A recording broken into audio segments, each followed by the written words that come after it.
Hello, this is Mike, and welcome to another episode of Urban Legends and Conspiracies, the show where we discuss your favorite folklores, histories, and all the fun things in life that we love to talk about. On this episode, we are discussing the infamous El Dorado. Where is it? How did it become lost? And will we ever find it? Well, like always, let's start at the beginning. So when we think of El Dorado, the first thing we think of is a mythical Native American lost city of gold. And it would make sense why we think that. I mean, that's the story, right? There's this mythical lost city of gold that's out there in the Amazon rainforest that many conquistadors searched for and many others searched for, including the likes of Sir Walter Raleigh. However, it always eluded them, and it still eludes us to this day. This great golden city, which is just sitting there just waiting for some wayward traveler or treasure hunter to stumble upon and make the greatest archaeological discovery in the last 100 years. So it has to exist, right? Well, no, actually. When you actually look at the word El Dorado itself, it does not translate to Golden City. It translates to the Golden One, and it refers to a mythical tribal king of the Muisca people, who were an indigenous people of Colombia, who as an initiation rite actually covered himself in gold dust and submerged himself in Lake Guatavita. Thank you, Spanish. The legend surrounding El Dorado eventually changes over time. It becomes more embellished and becomes the legend of the City of Gold, as it went from being about a man to a city to a kingdom and then finally an empire. And it's really the story about how this legend evolved, which is actually more fascinating than the actual legend itself. So what is the original legend, and how did it evolve over time? And why did it lead countless Spanish explorers to wander off into the Amazon, some to never be seen again? So let's start with where the legend begins, with the Muisca people of Colombia. And yes, I do know that I did mispronounce it earlier. I'm not going to edit it. I own up to my mistakes. So the Muisca people lived in what is now modern-day Colombia at around the same time as the Aztec, Maya, and Inca civilizations. And before we discount them as being one of these kind of backwards tribal people, the Muisca Confederation was just as advanced as their contemporaries, the Aztecs, the Mayas, the Incas. They're just lesser known, probably because their conquests didn't have the same powerful storytelling as the conquests of the Aztecs or the conquests of the Incas. So in the mythology of the Muisca, Mina, the golden color, represented the energy contained in the trinity of Chiminigaga, I know I said that wrong, which constitutes the creative power of everything that exists. So with this religious significance placed on gold, it's no surprise that it played a large role in a lot of their ceremonial rituals and activities, which brings us to a very important ceremony in their culture, which would later become known as El Hombre Dorado, or the Golden Man, or El Rey Dorado, the Golden King. So this ritual takes place on Lake Guatavita, near present-day Bogota, and what goes on in this ritual kind of becomes the foundation of this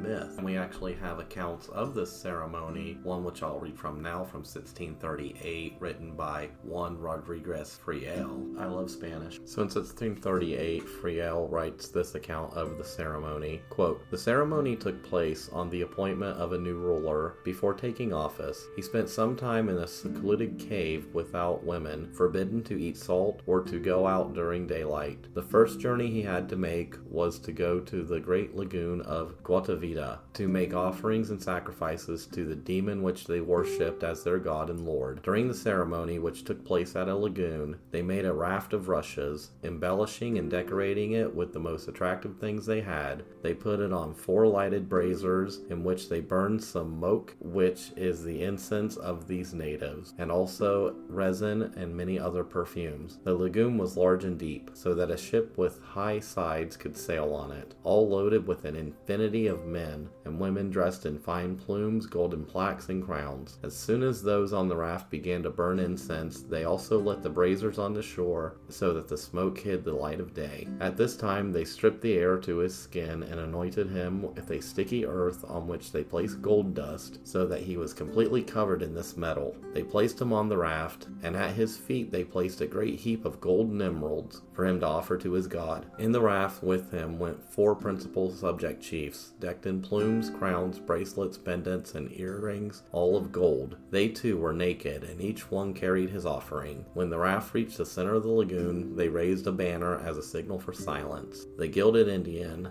then threw out all the pile of gold into the middle of the lake, and the chiefs who had accompanied him did the same on their own accounts, as they lowered the flag which had remained up during the whole time of offering. And as the raft moved toward the shore, the shouting began again, with pipes, flutes, and large teams of singers and dancers. With this ceremony, the new ruler was received and recognized as Lord and King. This is the ceremony that became the famous El Dorado, which has taken so many lives and fortunes. End quote. So you can see, even by the time that this account was written, El Dorado was already a well-known myth that was going around, and it was already being exaggerated, for it was leading to these conquests and searches for it. In 1638, it would have been in the middle of the time where this legend was sweeping across Europe and sweeping across the explorers who would come to conquer the lands and seek their fortunes. It could be that this account was actually the writer doing his own research into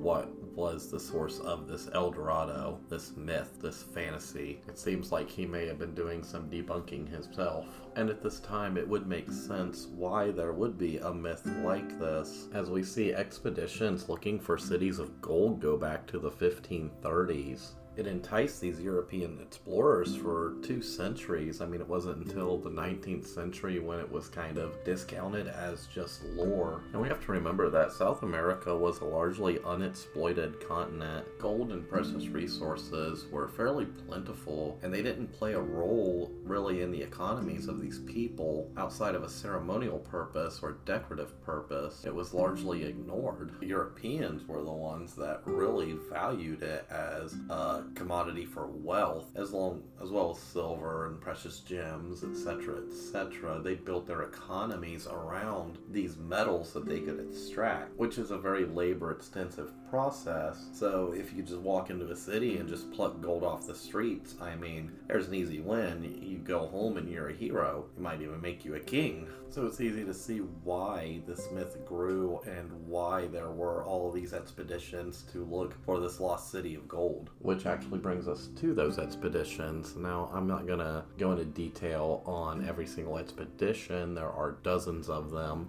However, I will touch on a few. So even going back to the original conquest of the Aztec and Inca empires, the Spanish were already hearing rumors and tales of great cities with massive riches. And it's really after the conquest of Peru by Francisco Pizarro when this idea became somewhat of a reality. Not really a reality, but you find one kingdom full of riches and then you find another one. The idea that next one is just right around the corner is pretty tempting. So it's really in 1531 when we see the earliest written reference of an El Dorado-like kingdom. And this was during the expedition of a man named Ordaz. He was a Spanish conquistador. He was a veteran of Cortez's campaign in Mexico. He did a lot of exploring in eastern Venezuela. He was one of the first to explore the Orinoco River. And around this time, 1531, on an expedition for gold, he wasn't actually looking for the city, he was looking for gold, resources, cinnamon, stuff like that. He was told of a kingdom called Meta. It was said to exist beyond a mountain on the left bank of the Orinoco River. It was supposedly abundant in gold and ruled by a chief that had one intact eye. So he follows the Orinoco River up to the mouth of the Meta. However, once he gets on the Meta River, he was blocked by rapids and forced to return. He would die shortly after in 1532 on his way back to Spain. Subsequent explorations would eventually go up the Meta River between 1532 and 1537. However, just like all other searches for El Dorado, they did come up high and dry and were forced to return. So the next real search we see for El Dorado comes from 2 German conquistadors. And yes, there were German conquistadors in and around South America. There were actually German Venezuelan land holdings between, I believe, 1528 up to about 1547. However, 2 German conquistadors, Nicholas Fetterman Zimmerman and Georg von Speyer. They searched the Venezuelan lowlands, the Columbia Plateaus, and the Orinoco Basin for El Dorado. However, like every other expedition that would come to follow, they would spend years wandering, they would be harassed by natives, weakened by hunger and fever, and will return back empty-handed. And both would die shortly after, back in Germany. Which takes us to 1536 and the Quesada brothers expeditions. So, Gonzalo Jimenez de Quesada and his army of 800 men were on a mission in Peru to find an overland route to the Andean homeland of the Muisca for the first time. On the Bogota savannah, Quesada receives reports from captured natives about a kingdom called Metza, whose inhabitants built a temple dedicated to the sun, and quote, keep in it an infinite quantity of gold and jewels, and live in stone houses, and go about dressed and booted, and fight with lances and maces, end quote. So Quesada believed this to be the famed El Dorado, and he actually decided to postpone his return to Spain for a year to search for it. Surprise, surprise, he never found it. He returns to Spain in May 1539. His brother later sets out to search for El Dorado in 1540 on a new expedition. He left with 270 Spanish soldiers and countless indigenous porters to explore, search, be harassed, fall to disease, all that fun stuff. And he was also, unsurprisingly, unsuccessful. He and his troops later returned to Santa Fe de Bogota. Now during this whole time, you have various conquistadors searching for gold. In 1537, that same conquistador, Gonzalo Jimenez de Quesada, actually discovers the source of this legend. He discovers Lake Guatavita, and obviously he must have known the story of this lake and the rituals associated with it, because it's actually his brother in 1545, the Hernan Perez de Quesada, along with a fellow conquistador, Lorenzo Fonte, who decide to try to drain the lake with a bucket chain. So obviously they knew that there was gold down there from this ritual. However, their attempts weren't all that successful. They only pulled out about the equivalent of $100,000 today of gold, but this did lead to later attempts. In 1580, an entrepreneur cut a notch into the rim to try to drain the lake. He only pulled out about 12,000 pesos worth of gold. There were other attempts. The last one was in 1898. It only pulled out about 500 pounds worth of gold. By 1965, the Colombian government designated as a protected area, so further attempts to drain the lake or salvage anything is illegal. Now, while the Quesada brothers had been at this lake and they knew of the myth, whether or not they knew that it pertained to the actual city of El Dorado, which had become a city in their minds at this point, is anybody's guess. My guess would be no. I believe that they probably still believe that there was a city or a kingdom out there of gold, which is probably why these expeditions continued well into the 19th century. Now, while subsequent expeditions would go on for almost 200 years, the last great hurrah of this golden age of the early conquistador expeditions would be with Sir Walter Raleigh. He led an expedition in 1595 and a second expedition in 1617 in Guyana, in the area of the Orinoco River. They said that his finding of gold in the riverbanks only strengthened his resolve. However, these would also end in failure. Walter Raleigh would actually end up returning to England in 1618, where he would be beheaded for disobeying orders to avoid conflict with the Spanish. Now, shortly after Sir Walter Raleigh's death is when we kind of see a downturn in these expeditions. And I think what's happening over these next 200 years is there's more focus on colonizing and resource extraction, so less focus is being put on finding these mythical lost cities of gold. While the rumor still remained, I think there was a less willingness of people to not only go on these missions, but I think there was less willingness to finance these expeditions. We have to remember that these aren't just like two guys out there on horseback with a few slaves or servants or Native Americans or whatever. These are expeditions with hundreds of soldiers and thousands of porters who all need fed, clothed, these horses need watered. It's a huge financial endeavor, and for that financial endeavor to end up failing, it's the equivalent today of opening up a business only to have it fail a year later after you've poured all this time and energy and money into it. And these people that would have normally financed this stuff, well, they were finding real wealth